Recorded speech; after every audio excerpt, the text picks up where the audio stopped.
When you talk about responsibility comes down to everyone. Everyone has a role to play. When I say that, it's the players, the management, you could say everyone around cricket would have a role to play. Obviously, decision making, they made the wrong decisions tactically, and then when it comes to executing, the players not showing, you could say, the right attitude. Because I have to say that, because when you watch the teams like Hong Kong and Afghanistan, when they are playing out there, it's a different ball game, and you like to watch, but you don't see that same energy with the Sri Lankans, and you also see that they're struggling to make clear decisions and a clear direction.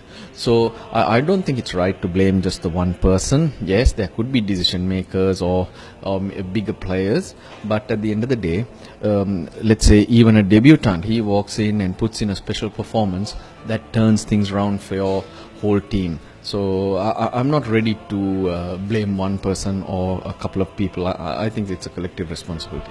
According to your expert opinion, when is this starting to happen, and what could we have done better? Well, it goes back a long way, even in the days we played, or even before. There were times where we did struggle, so don't forget about that. But we were able to turn things around. We had a lot of established players, and a positive in our time, if you do compare to now, over a period of 6 to 7 years, maybe even 8 years, maybe even longer, we had a core group of players who you really knew were in your team, who were performing consistently. So that helps.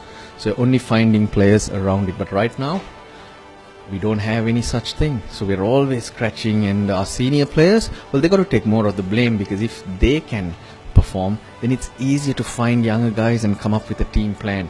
But their performances also haven't been consistent enough. Yes, it's easy, and the obvious thing everyone will do is look for reasons, look to blame everyone else. But in this scenario, I think you have to look at yourself. What can you do in whatever role that you're in?